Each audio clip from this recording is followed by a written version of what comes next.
Yes, Cookie, I know you're sad that some of the Proud Boys are going to jail, but we have to do a book review. Oh, hey everybody. Welcome to this month's. Look at that, I remembered it's monthly, not weekly. This month's J-L's Book Club, where we don't talk about Fight Club because I didn't read Fight Club. As always, we have a beverage of the month, and this one's special. It's a big bottle of red wine, but it's like apparently a good bottle of red wine that was gifted to me back in early 2021 or late 2020 because of a lot of the video work I had done in partnership with let's just say a large donation from a tech billionaire. So I was sent a bottle of wine from one of the affiliate groups just as a thank you, and I said, let's not open it till a special occasion, like my first special. The good news is wine gets better with age, unlike comedy specials. So, one of these years we're going to open a really good bottle of wine that's only getting better. So hopefully it's not at my wake or funeral though. Okay, because then you'll have to pour it out on my casket. Anyway, guys, let's get to this month's book. And this month's book, as promised last month, promises made, promises kept. Poverty by America by Pulitzer Prize winner Matthew Desmond. I did in fact read his Pulitzer Prize winning book Evicted, and this one continues his sort of work on poverty in America, in poverty by America. Meaning the title is obviously meant to evoke that poverty in this country is a creation of this country, not a sort of passive, unexplainable, natural occurrence. This is going to be a pretty short book review because the book itself is short. It's 190 pages with about a third of the book comprising his notes and data and things, which I didn't read. Once you get me to that epilogue, I say, okay, adios.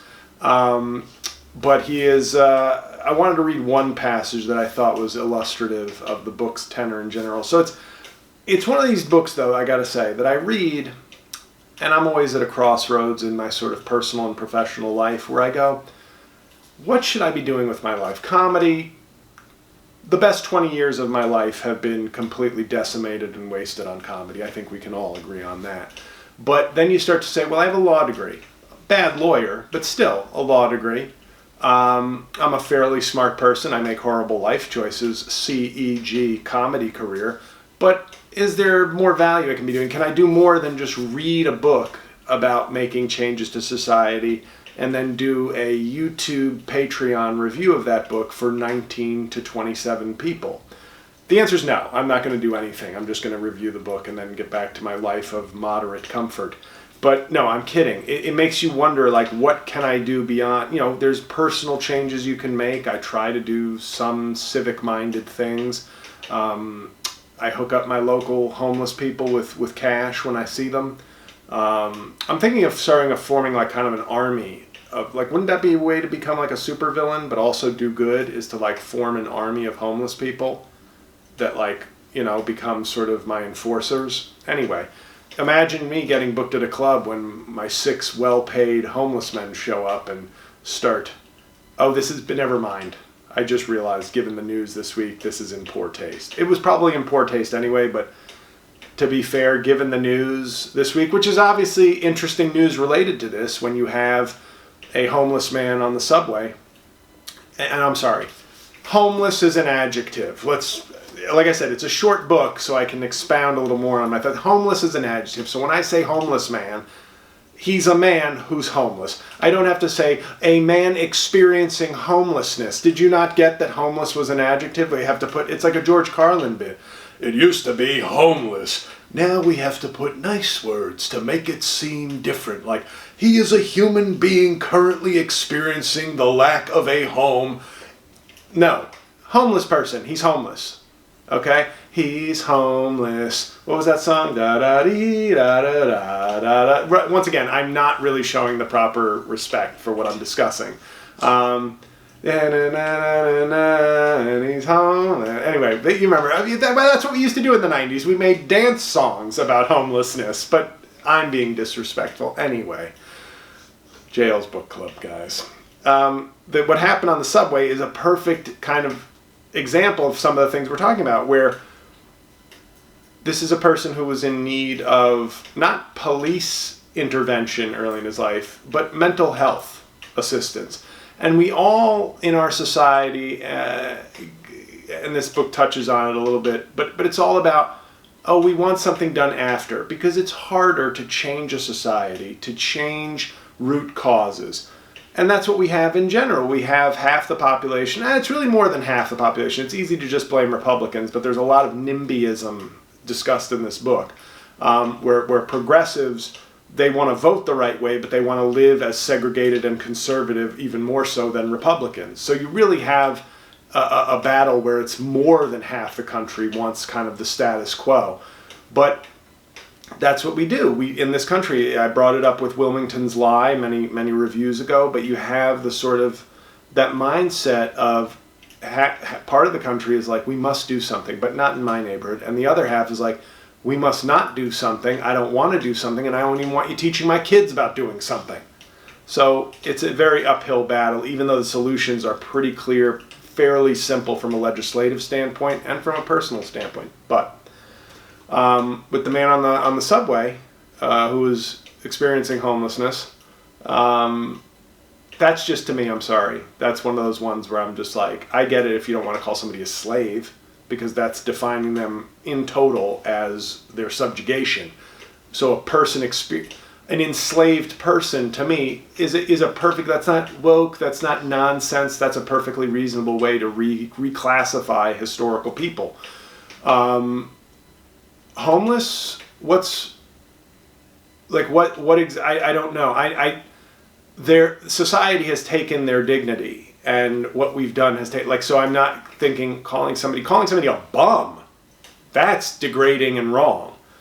So calling somebody homeless, it's like, I still don't get, I feel like that's one of those ones where once the progressive linguists of the world got on a roll, they were like, what else can we change? Homeless, that doesn't seem cool. What about a person experiencing homelessness? Shut up. I'm sorry. I don't mean to become one of these, anti-woke crusaders, but homeless versus person experiencing homelessness, that's my linguistic line. Because I'm all about doing something for the homeless so that they can be formerly homeless. Now, let me ask you a question, rhetorically, obviously. If somebody was homeless, do we say he was a person formerly experiencing homelessness? No. You'd say he was formerly homeless. So is it the fact that he's now has a home that it's like, okay, now you can call him homeless with a hard S. But, there's my point. Anyway, and then AOC on Twitter referred to him as a houseless person. And I was like, isn't he a person experiencing houselessness? And then I thought, well, I'm houseless. I'm apartmented, but I'm houseless. I'm a person experiencing houselessness. But don't call me a renter with a hard R. Okay, that's our word. Anyway, guys, Poverty by America. Here's one sort of, he goes through different things, why we are, where we are, what we can change, and a lot of it is basically, and I've made this argument in much simpler, lazier ways, in some ways, we're as addicted to convenience as anything else in this society. I made my little move. I switched to PNC Bank from Wells Fargo because I was like, well, Wells Fargo is the biggest piece of shit bank, bar none. So at least I'm making a step in the right direction. But here's just a thing in terms of how we think about our society in general that I thought was very instructive in this book. It's from the chapter How We Rely on Welfare. This is by design, the result of the United States intentionally making tax filing exasperating and time-consuming. In Japan, Great Britain, Estonia, the Netherlands, and several other countries, citizens don't file taxes. The government does it automatically. In those countries, taxpayers check the government's math, sign the form, and mail it back in. The process can be completed in a matter of minutes. And more important, it better ensures that citizens pay the taxes they owe and receive the benefits owed to them. If Japanese or Dutch taxpayers believe the government has overcharged them, they can appeal their bill, but most don't. There's no reason Americans' taxes couldn't be collected this way except for the fact that corporate lobbyists and many Republican lawmakers But both sides, JL, shut the fuck up. Want the process to be painful. Taxes should hurt, Ronald Reagan famously said while his wife was giving him head. Oh no, I'm sorry. That's me spilling some Reagan tea. By the way, once again, please go watch the Reagans on Showtime. If you want to see the origins of my Ron Reagan, it's two places. His atheist commercials, not afraid of burning in hell, which he's toned down, by the way. Ever since I started mocking him, he's taken a little bit of a step back in the smugness. I'd like to take some responsibility for that. I am an influencer, after all. And then the 4-part series on the Reagans is basically, come see Ron Reagan Jr. shit on his family for 4 episodes. So if you want to know what the fuck I talk about, that's all you need. Taxes should hurt, President Reagan famously said. If they don't, we might come to see, this is no longer the quote. If they don't, we might come to see taxpaying as a normal and straightforward part of membership in society instead of what happens that irksome time of year when the government takes our money. This is a case where the packaging is just as important as the gift, and I don't doubt that the way benefits are delivered and taxes are collected affects how we see them. Paying taxes does hurt, and perceiving a tax break as fundamentally different from government aid is easy to do. But it's a bit of magical thinking. Both welfare checks and tax breaks boost a household's income. Both contribute to the deficit, and both are designed to incentivize behavior, like seeing a doctor, Medicaid, or saving for college, 529 plans. We could flip the delivery system to achieve the same ends, extending welfare to the poor by cutting payroll taxes for low-income workers, as France has, while replacing the mortgage income deduction with a check mailed out to homeowners each month. The federal budget is a giant circle of money, a whirl of funds flowing to the state from taxpayers and back to taxpayers from the state. You can benefit a family by lowering its tax burden or by increasing its benefits. Same difference. Now, what I liked about that was that it basically shows how we are primed and why we so often think of all the things that go to either upper income people or rural people as just, that's America taking care of its own, owning up to its obligations, helping the middle class, blah, blah. But when somebody receives food stamps or a welfare benefit card or something like that, as you can tell, I don't even know what I'm talking about. Is welfare come? I don't know. Check form, direct deposit, whatever, however it comes. I'm doing quite well, thank you. But you start to see it as like, oh, they're giving them something. Well, what do you think a deduction on your tax? It's the same thing, except as he points out in the book, the amount of money going to upper middle, and upper class people in terms of all the tax breaks and things like that dwarfs spending on the poor.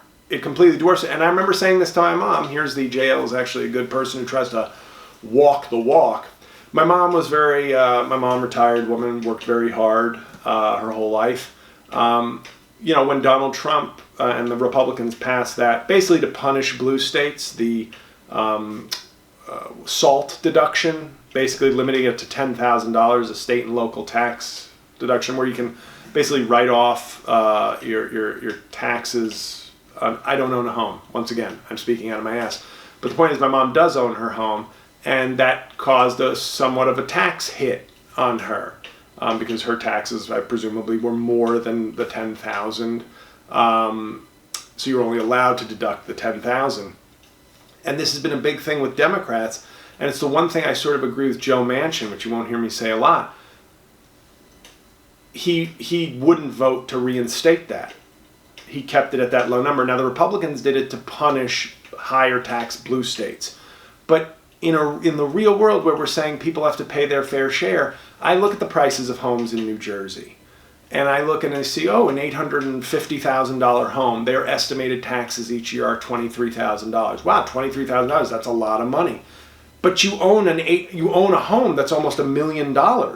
Who the fuck, yes, it helps if you live in some shit kicker town with model homes in Florida. You can live like a king among the trashiest bullshit in the world. Congratulations. Your taxes won't be as high. You won't have an income tax. You don't need as much of an income maybe to own a home in that certain area. And that goes for many states. I'm just picking on Florida. But it makes you sort of say, if we want billionaires to pay many millions more in taxes, fine. But if we're looking to take care of the poor, there's homeless people. I don't know if you guys know this. There's homeless people in our country. That's insane to a certain degree. There's people who can't afford basic things. There's millions of people who can't afford basic things. So while I think billionaires should absolutely be paying way more and corporations should be paying way more, that goes without saying. If a person who owns a $600,000 home has to pay $8,000 in taxes rather than $2,000 in taxes or whatever, doesn't that make sense? It may hurt a little more, but yeah, you can't think of it as like, I want to live my upper middle class utopian life or my middle class American dream. Well, we're going to take a little bit from you. We're going to take a lot from the people at top, but you got to give up a little bit too, because there's a fucking person shitting in a box on a sidewalk right now. So there's a kid going to school hungry right now. So it may hurt you a little bit of taxes, but let's not forget, you own a $500,000, $900,000 home. You have an electric car or a car that you don't have to worry about. You may be annoyed at gas prices, but you never worry if you... And I know there's a sliding scale along this, but everybody needs to chip in a little bit more for the people who have nothing. And I think he makes that point very, very clearly with data and throughout our economy. So it's worth reading. It's food for thought in the very least, and hopefully it can spur action from good citizens like you and me. And that's it. So I mainly just use the book as a platform to launch my city council campaign for 2025. But that's been this month's review. I almost said week, but I didn't. Next month's review, because June is often the time when the Roberts, Alito, Thomas Supreme Court undercuts various rights and makes America a slightly worse place to live. Since all those decisions will be coming out in June, I will be reading this gigantic book that came out late last year on Felix Frankfurter, landmark Supreme Court justice and founder of the hot dog. Democratic Justice, Felix Frankfurter, the Supreme Court and the Making of the Liberal Establishment by Brad Snyder. Full disclosure, Brad Snyder is a friend of my brother's, and he's now a professor at Georgetown Law, which I went there, esteemed alumnus. But he wrote a really good book that was really well received about Curt Flood called Well-Paid Slave, about the baseball player who basically lost his case at the Supreme Court but ended up ushering in free agency in baseball. So if you like baseball, if you're 93 years old and white and you love baseball and you watch these reviews, Well-Paid Slave was a very well received, and I read it, book. So it may seem like what's the friend version of nepotism? Frienditism? That I'm reading this, but I really, I guess it is a little bit. I guess if it wasn't written by a friend of my brother's, I wouldn't have gotten it, but I did buy it. It's not like he gave this to me and said, I want your 14 fans to see this because you're such a powerful book influencer. So Democratic Justice, next month's book review, probably late in the month of June because it's a thick one, okay, with 2 C's. So thank you for watching. Thank you for being Patreon subscribers. Poverty by America, written by Matthew Desmond. Democratic Justice by Brad Snyder. And of course, thank you to everybody who's pre-ordered my sister-in-law's book, because that's going to be, I think that's going to be a pretty big one. Once again, you can doubt me like I'm showing favoritism, but I think that book is going to actually, you'll thank me when you're on the, just like I saw Hamilton early in its Broadway run, this is like that. You'll thank me for going, wow, Andrea, I got to be like the first of my group of friends going, oh, I already read it. Yeah, it's great. Yeah, no, you should get on that now before it wins a bunch of awards. I'm better than you. Isn't that why we read books? So thank you guys, and remember, books, they're like documentaries for smart people.